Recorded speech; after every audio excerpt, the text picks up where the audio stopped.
this whole contemplation of doing something again and again and again until you don't have to think in order to do it.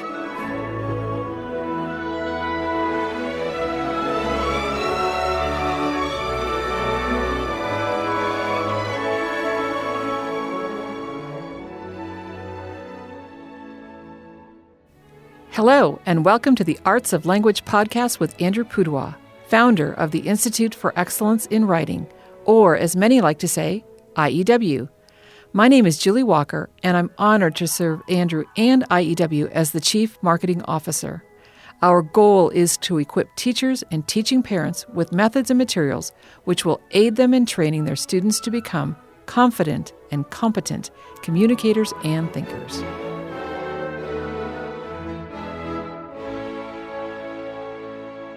So, Andrew, this term floats around every now, especially in the classical education world, but kind of just as a general practice, mastery learning. Sure. Yeah, and Google it, and you get way more commentary than you could actually address. Yeah. And so I'd like to just spend some time with you today talking about mastery learning. What is it? Is it a good thing? Should we be doing that? How do we avoid what are the pitfalls of a mastery learning approach? What are the pitfalls of not doing a mastery learning approach? How does that sound? Sure. Sound like a good agenda? Yeah. All right, go. Well, I encountered this when I was young in the world of Suzuki method. I was a Suzuki student, one of the first wave of those who had access to anything resembling Suzuki method back in the mid-'60s in Southern California. But I didn't really understand any of it until I had finished growing up and did a couple other things, and then I decided I would try to become a violin teacher. And so I started to travel and look at other violin teachers and see how they did stuff. And then I went to Japan and lived there for 3 years, studied with Suzuki and Miss Mori in the school. And, that was a complete change of perspective. And it had mostly to do with, the stunning level of ability that is so universal and widespread in the Japanese Suzuki world. Anywhere you go, you can find teachers who have students that play really well. Right. But when you find a whole lot of teachers that have a whole lot of students who all play way above what could be expected or even imagined at that age. And we're talking what used to be, college or postgraduate level performance repertoire now being played beautifully by teenagers. So these are not prodigies or savants or anything. They're just like your normal kid that now can play. Yeah, it's what you might think if you saw them and didn't know the context or the history or the community or anything.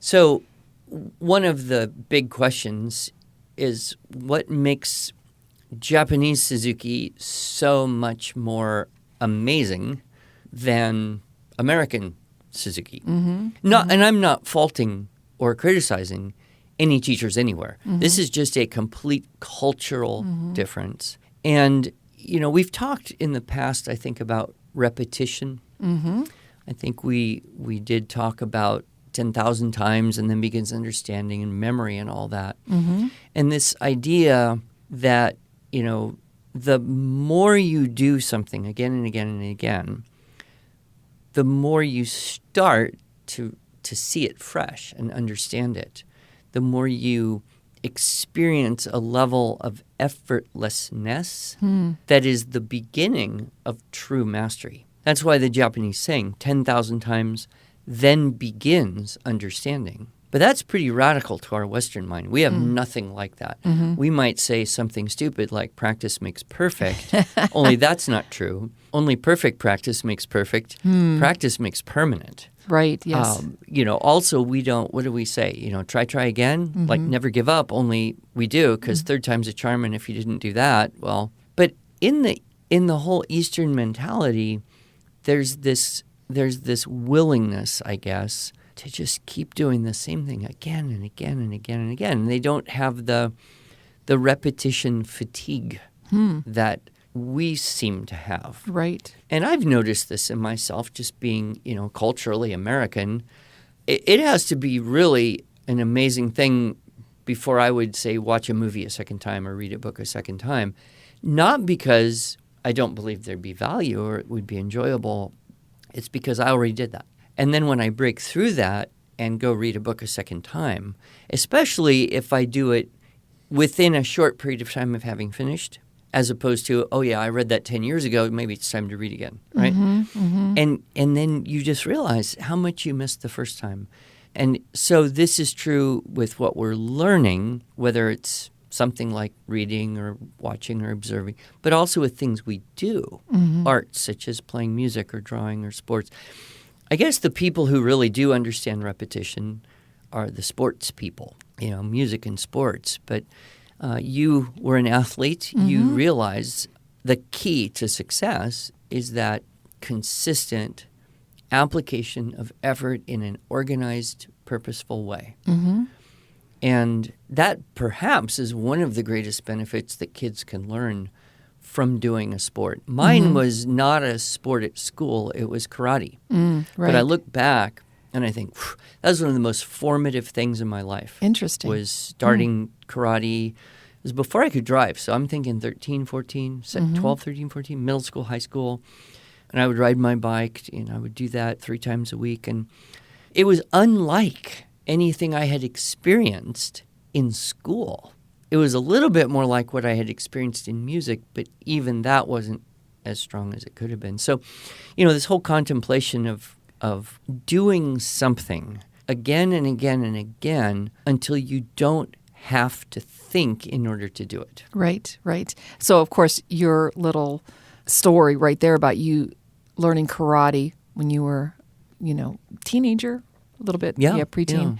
Yeah. Makes me think of the Karate Kid, the original movie, probably the second one, right? Wax on, wax off. Right, and he's like, are you kidding me? You're just getting all this free labor from me. And then it wasn't until later when he had to use it, that muscle memory, he just knew what to do. Exactly. And, you might call this second nature. When something is so automatic, or when something happens, your response is not a conscious, because that happened, I will do this.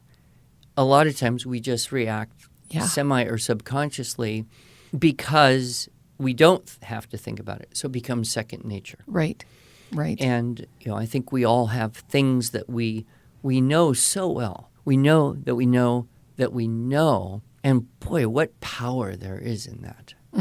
So I would look to the definition of mastery learning in that zone. And like I said, you go Google it up, and there are thousands of people who will chime in on this and define the words somewhat differently.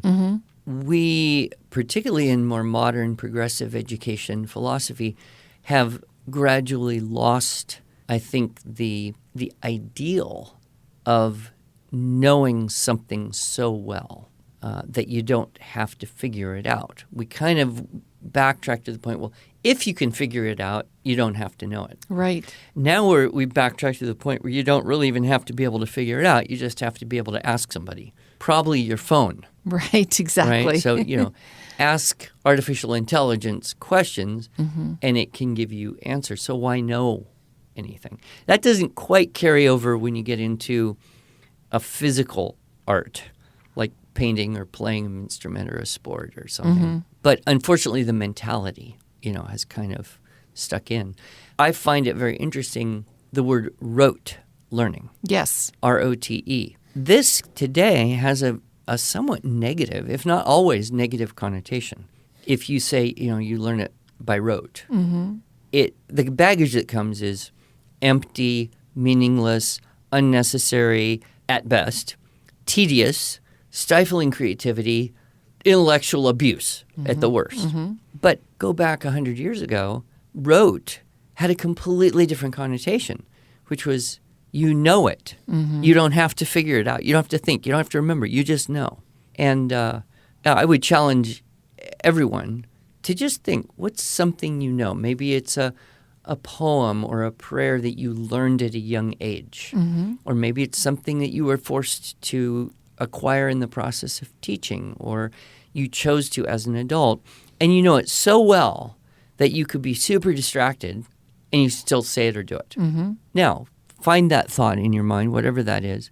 Are you not grateful for that? Yeah. Let's get back to the fundamental difference between Japanese Suzuki and most other Suzuki is maintaining the memorized repertoire. And, I have talked about this a lot, but I will tell you the absolute key to rapid acquisition of new skills and repertoire is to maintain the memorized repertoire.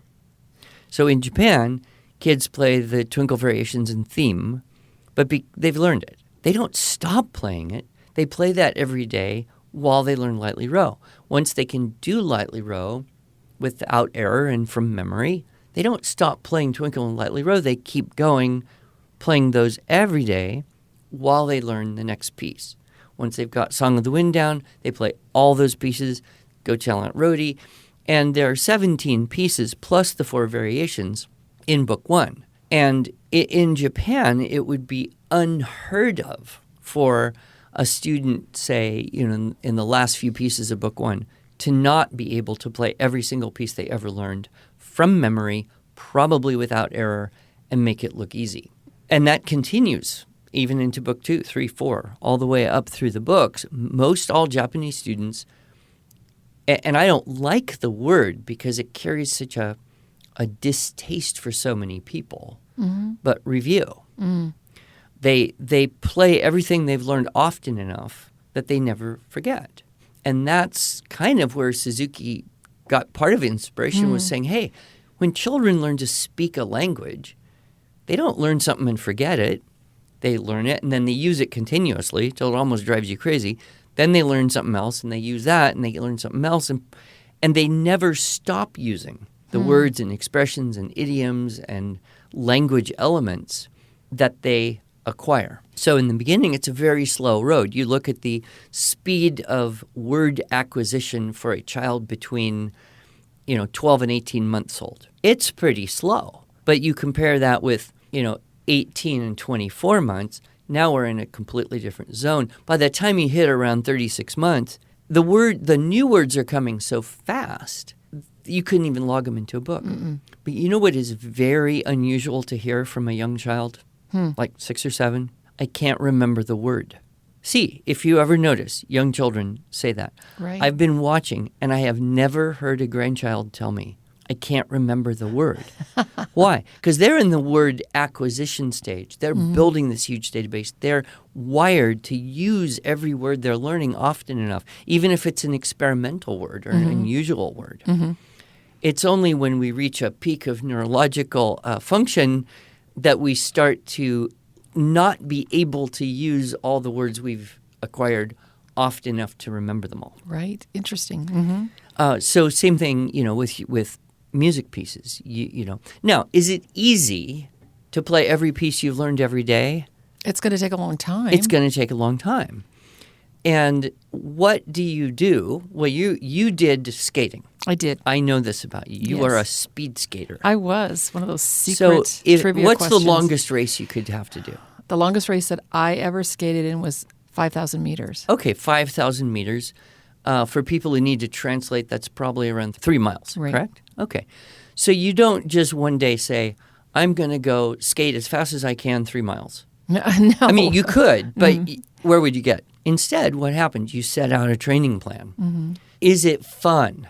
Maybe, maybe not. But you do it because you have a larger goal. Right. And we tried to make it fun. My dad was kind of my personal trainer, coach. I had other coaches, but my dad would have us do exercises to music, our speed skating warm-ups and things to music, just to make it a little bit more. And he was kind of the character, too. He could inject humor, make things fun, create little mini challenges, like a good coach would. So, if you were left all on your own, it'd be a lot harder to keep the motivation going, right? Yep. And the younger you are, kind of the harder that is, because the more you're ruled by the interest of the moment. And I think this is one of the biggest dangers parents have, particularly when they say, I'm going to invest in music lessons, we're going to do piano, violin, cello, guitar, whatever. And then they let the child's desire to practice determine the practice. Right. And then when the child becomes less interested, the parent says, well, okay, we'll quit. Mm-hmm. Whereas if you just set certain norms, this is what you do every day, we're not going to adjust that according to your mood. Mm-hmm. Right. Well, then you get much better long-term benefit. But, in the States, I don't know why it's so much harder. Either the teachers probably it's most of the teachers never really understood the power of it. Mm-hmm. Consequently, they didn't prioritize it. And then you just go to a room full of Suzuki kids in America and say the word review, and you get a bunch of groans. Like, oh, no, we have to drag up these pieces that we're supposed to know, but we probably don't really, and it's going to be really awful. And besides, it's a baby piece because it's book 2 and I'm a book 4 student. And you get all that going on. So, when I came into teaching more than music, I understood from firsthand experience, both by observation and by implementing as well as I could, that you maintain your repertoire. Every time you do it, it gets easier and easier and better and better. And the goal is to be able to do it so easily, you don't have to think what's next. And then you can actually observe yourself and get better. You can, another word music students hate, polish, right? Just walk into a music students and say, review and polish. No. So it can't be a thing that is viewed or becomes viewed as tedious at best and unnecessary at worst. It's got to be core. And that was somehow what the Japanese teachers did, was the maintenance of the repertoire was core. Now, this cross applies, though, because the most immediate would be learning a foreign language. So learning English is both the hardest thing you will ever do and the easiest thing you'll ever do. It's the hardest thing because the first 6 years are really unpleasant, and you're constantly being corrected, and you never know if it's actually right or not. But you have this fearlessness of being 5 years old. You have no you have no cares about what people think of you. You say whatever your brain puts together, and then the world, corrects that. But then as an older student, either middle school, high school, or as an adult, you go to learn a language. You don't have the advantage of the absorbent mind, of the rapidly growing, 4 or 5 year old brain, but you do have the ability to approach it in an organized way. And so there's an advantage, but you also want to not lose all the benefits of youth.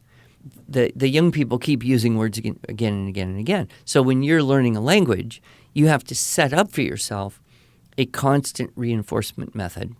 Or else that word you learned, if there isn't that, as Mrs. Ingham said, spaced repetition, right, you will lose it eventually. Yep. And any of us who have studied a foreign language have really good firsthand experience of having known something. This is true. Fortunately, my good friend Martin, he said to me once, in order to be a gentleman, you don't have to know Latin. You just have to have learned enough to have forgotten some.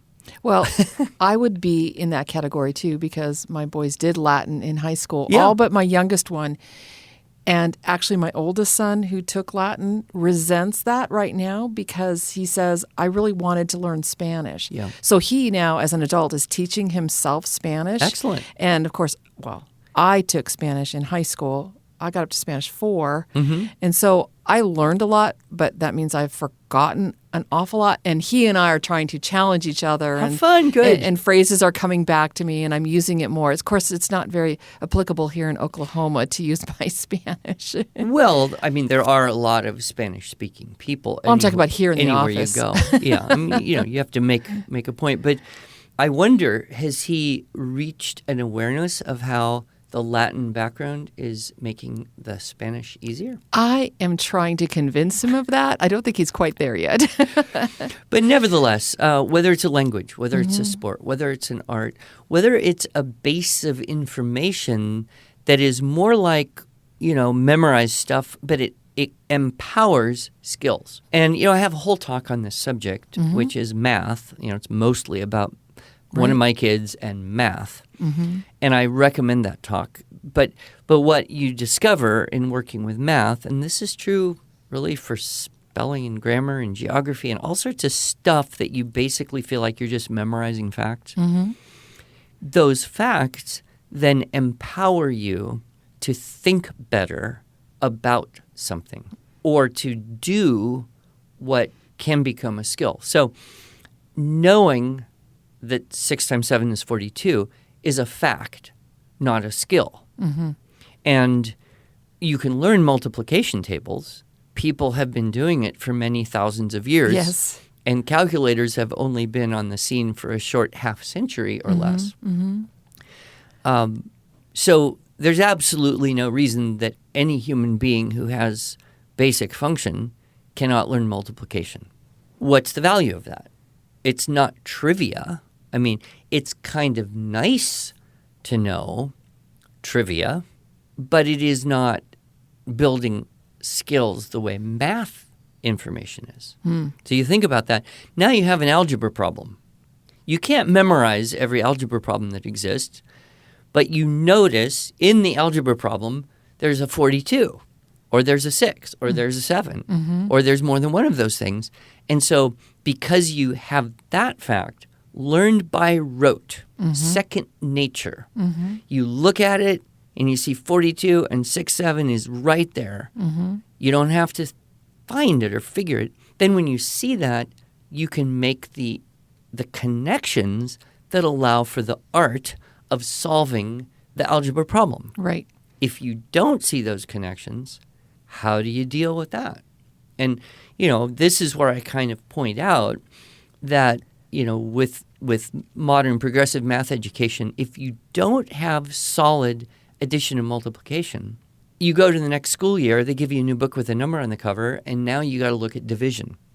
Division is super, super hard, tedious, frustrating, and can be tear-provoking if you don't know really well multiplication. Right. If you do know really well multiplication, division's not that hard. It's just a new way of manipulating the information you previously had. You get it even up to ugly long division problems that take a while because there's 8 problems all inside of one, but you can still do it because you know 6 times 7 is 42 and all those other facts, you can see the relationships. Once we lose that, okay, the next year, grade 4 or 5 when you're in division, and then you go into fractions, then you go into pre-algebra, and it just gets worse and worse and worse. And if no one ever says, the buck stops here, we do no more math, we address no more conceptual development until you have the mastery of the fact, and that's a super hard thing to do. It is really hard to take, you know, a 12-year-old, as is what happened in my case, daughter was almost that, and say, sorry, you know what we really need to do here is just have you work on addition. Yep. Single digit, double digit addition. Well, that's stupid math. That's baby math. I'm the dumbest kid in the world. You know, and you get all that because it impacted. So hopefully, you know, this podcast can go out and maybe touch someone who has been thinking, does my kid really need to know math facts? The school says no. My heart says yes. Where's the research? Well, you could go find the research. You could also use common sense, which I think I just explained pretty well. And as you were talking about the algebra problem, they have not developed a calculator that you can plug in an algebra problem into. Don't speak so fast. Yet. Maybe not a calculator, but there may be websites. Oh, this is very true. And I know which one exactly that everybody's thinking about. Julie, there's blah, blah, blah that I'm not going to say. Right. So, you know, is that a bad thing to exist? That's an irrelevant question.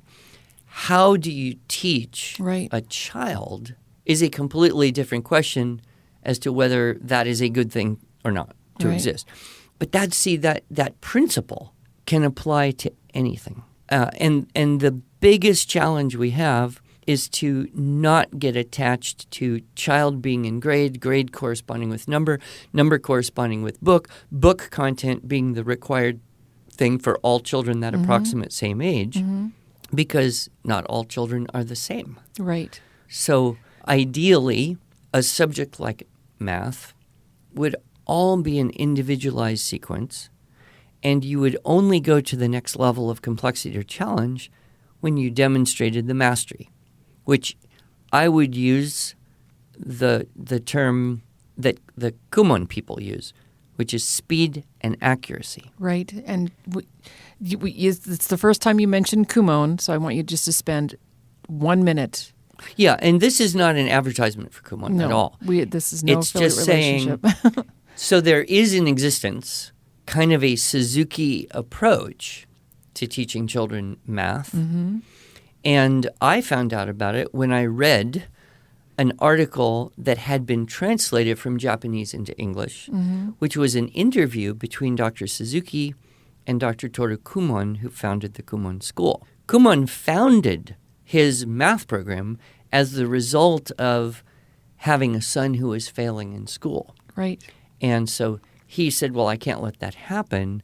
He identified the problem, which is exactly the one I explained, going to complexity without mastery. And then he created the Kumon approach, Right. which has no grade levels, Nope. no age levels. Yep. They don't even have textbooks. They just have little packets. Yep. Yep. And the packet letters don't even correspond with age or grade or anything. So you're just in there. Speed and accuracy is what you're going for. And it doesn't matter how old a student is. They'll give you a placement test. Right. And they will give you the problems you need at that level to increase your speed and accuracy. Right. And, we do tend to think, okay, I understand the concept, so it's enough. I can move on because that's what's interesting to everyone is the new concept.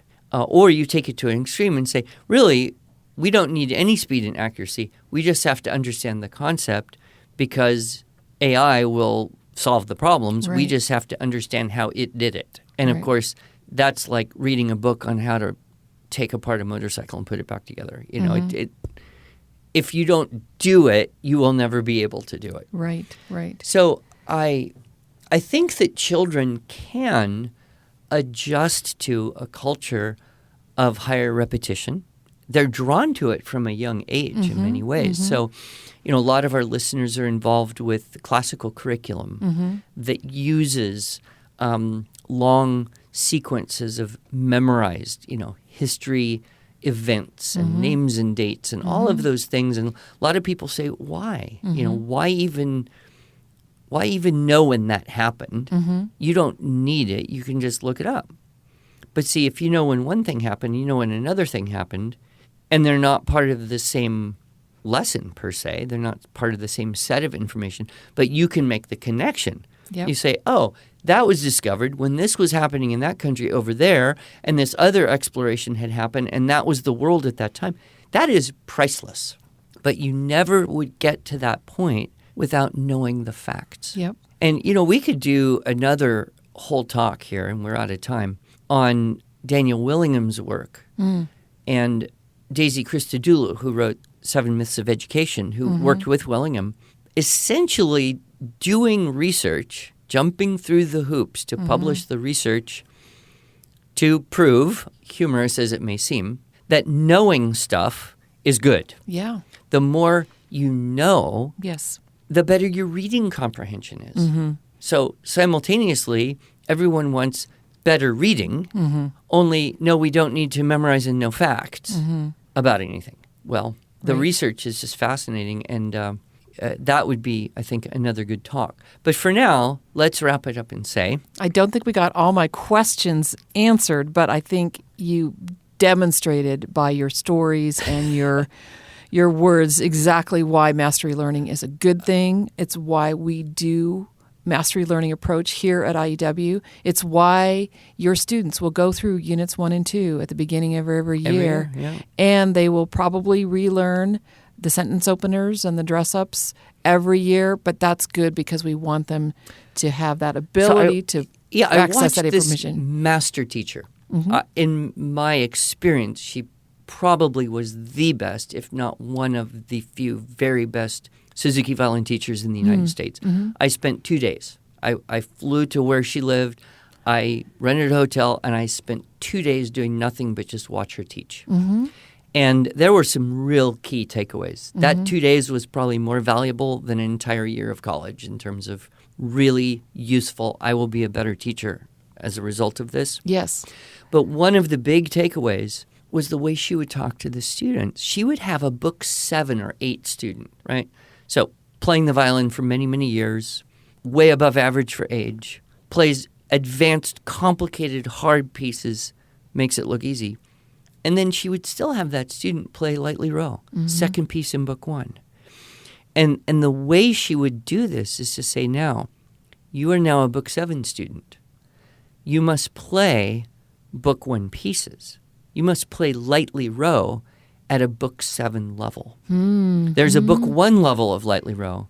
That's fine when you're 5 years old. But a book 7 student would never do that. Mm-hmm. So then there's this constant striving to get every little nuance of tone and quality and dynamics and phrasing closer to perfection. Yep.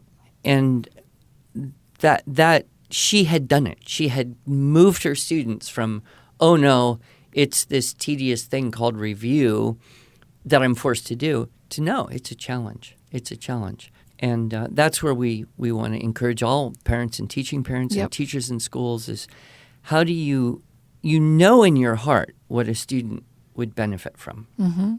There may be resistance. The student has resistance, maybe the parent, maybe the school, there's resistance.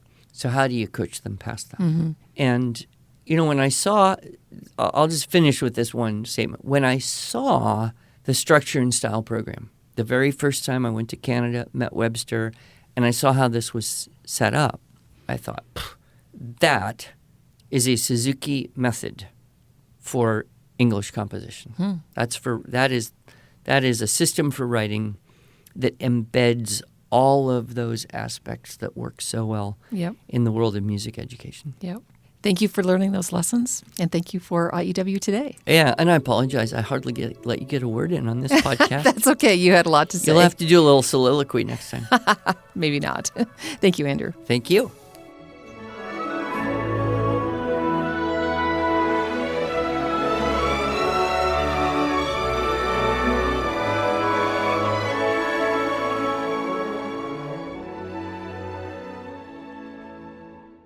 Thanks so much for joining us.